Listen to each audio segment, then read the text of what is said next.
Nah, dalam pemeriksaan ahli, salah satu ahli psikolog Reni Kusumawardani mengatakan bahwa apa yang dikatakan oleh Ibu PC ini layak dipercaya. Klaim yang dikatakan oleh Putri Chandrawati, khususnya dalam pengakuan pemerkosaan yang terjadi terhadap dirinya, dikatakan oleh ahli kredibel. Nah, ini mungkin menjadi sejauh ini ya satu-satunya, saya nggak tahu apakah bisa dikatakan bukti, mungkin Pak Suparji bisa mengkoreksi hal tersebut. Tapi paling tidak ini menjadi petunjuk di dalam pengadilan yang keluar, yang menjadi tuduhan yang serius yang disampaikan terhadap Brigadir Yosua Huta Barat. Tanggapan dari keluarga terhadap hal ini dan apakah benar akan mengambil tindakan atas pernyataan saksi dalam sidang ini? Baik, Mas. Ada beberapa hal yang ingin saya sampaikan di sini. Yang pertama, saya sangat setuju dengan apa yang disampaikan tadi oleh Pak Suparji, yang bahwasannya yang pertama adalah motif itu tidak mengaburkan unsur pembunuhan berencananya, sehingga itu tidak terlalu penting. Kemudian yang kedua, terkait dengan pelecehan seksual yang terus diangkat, itu memang bagian dari kebohongan yang harus konsisten. Karena kalau tiba-tiba ngaku kan tidak lucu. Ini bisa selesai, gitu ya. Kemudian yang ketiga terkait dengan ahli psikologi forensik, saya ingin mengingatkan sedikit di sini bahwasannya ahli yang dihadirkan kemarin itu sempat menjadi ahli ya, ditunjuk oleh Polda Metro Jaya pada sekitar bulan Juli kalau tidak salah, sekitar tanggal 20, yang dimana waktu itu masih ada laporan tentang pelecehan seksual. Nah, di dalam asesmen tersebut, di dalam pendampingannya sudah ada SP3 terkait peristiwa pidana pelecehan pada bulan Agustus.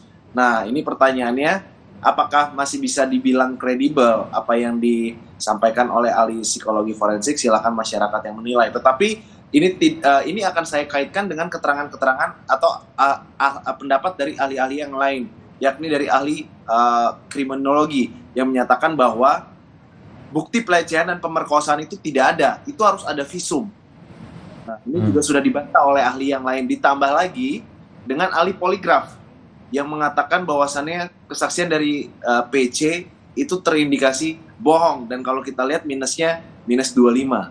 Nah, ketika kita melihat fakta di dalam persidangan dengan keterangan-keterangan para ahli, tentu menurut saya keterangan dari dokter dari psikologi forensik ini tidak bisa berdiri sendiri. Jadi harus ada kesesuaian dengan keterangan-keterangan ataupun bukti-bukti yang lain. Nah, ini juga tetap apapun itu jika bertentangan dengan keyakinan hakim, maka hakim akan berpegang teguh pada keyakinannya. Jadi saya rasa tidak ada masalah. Cuman memang harus kita counter ketika di fitnah-fitnah terus almarhum kita dan tindakan tegas kita, ya kita sudah bersiap-siap sebetulnya, sedang mempertimbangkan apakah kita akan melaporkan terkait fitnah terhadap orang mati, karena itu ada ancaman hukumannya begitu. Sisanya nanti mungkin akan dijelaskan oleh Pak Suparji. Saya rasa itu dulu, Mas. Oke, bisa dilakukan hal itu, Pak Suparji. Kesaksian yang disampaikan oleh ahli di dalam persidangan, bisakah itu diperkarakan di luar?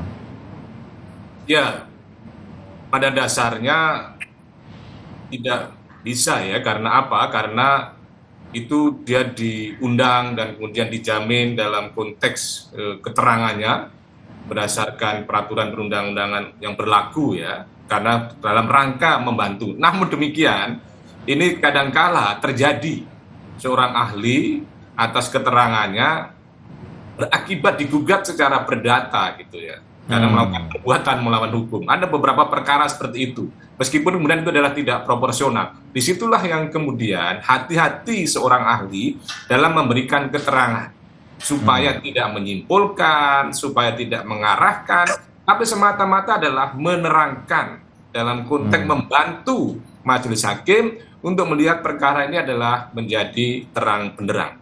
Nah, pada sisi yang lain, soal kredibilitas, soal akuntabilitas bahwa suatu keterangan tadi itu kan harus dinilai juga dari rasionalitas apa yang disampaikan.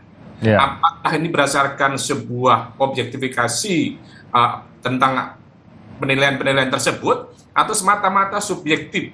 Nah, subjektif tadi ketika kemudian hanya berdiri sendiri, maka menunjukkan adanya subjektivitas. Tetapi kemudian kalau itu tidak bersesuaian dengan ahli yang lain, tidak bersesuaian dengan alat bukti yang lain, maka kan kemudian dipertanyakan objektivitasnya tadi itu, apalagi kemudian kredibilitasnya. Karena poin yang ketiga bahwa itu bukan sebagai sebuah petunjuk, tetapi hanya semata-mata sebuah keterangan. Sekali lagi adalah keterangan yang kemudian bisa diperhatikan oleh majelis hakim atau tidak. Seperti kalau kita mendengarkan suatu keterangan, bisa didengar atau kemudian didengarkan. Didengar itu adalah sesuatu yang alamiah, tetap didengarkan adalah suatu proses yang kemudian membutuhkan pencermatan. Ini khawatir apa yang disampaikan hanya semata-mata didengar, bukan didengarkan.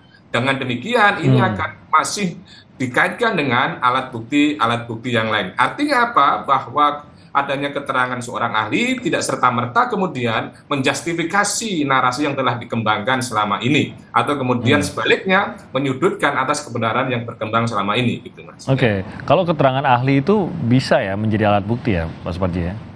Ya, memang terjamin dalam konteks UHAP 184 di samping alat bukti yang lain, apakah saksi, surat, petunjuk, atau keterangan terdakwa. Namun demikian, persoalannya kan ahli ini banyak. Terus kemudian ahli mana mau yang dipakai? Nah, inilah yang akan dilihat oleh hakim. Demikian pula saksi juga banyak. Maka hakim yang akan menilai adalah saksi yang bersesuaian dengan saksi yang lain, saksi bersesuaian dengan alat bukti yang lain. Demikian pula ahli yang akan relevan, yang rasional, yang bersesuaian dengan alat bukti satu dan alat bukti yang lain. Dan inilah dalam rangka menemukan sebuah kebenaran material, kebenaran yang sebenar-benarnya. Jadi berkesesuaian tadi yang seperti yang disebutkan Mas Yonatan, berdasarkan keterangan yang sama, yaitu keterangan apakah terjadi pemerkosaan atau tidak. Kesesuaiannya dengan itu tadi ya Pak ya, poligrafnya, dengan keterangan dari ahli lain juga yang memeriksa Ibu PC, dan nanti hakim akan menentukan yang mana yang akan dipercaya dan mana akan diterima sebagai alat bukti. Ya, betul, karena kalau kita bicara tentang konteks bahwa itu benar adanya akan sulit gitu loh. Karena apa? Karena apa? Proses itu kan sudah dilaporkan, tapi kemudian tadi disebutkan sudah dihentikan. Gimana cara membuktikannya? Apakah kemudian mengatakan bahwa pelecehan seksual atau perkosaan seksual benar adanya itu semata-mata berdasarkan hanya keterangan seorang ahli psikologi forensik? Tentunya hakim tidak akan serta-merta itu karena diragukan tentang kebenarannya, karena tidak ada hubungan dengan alat bukti yang lain, Mas.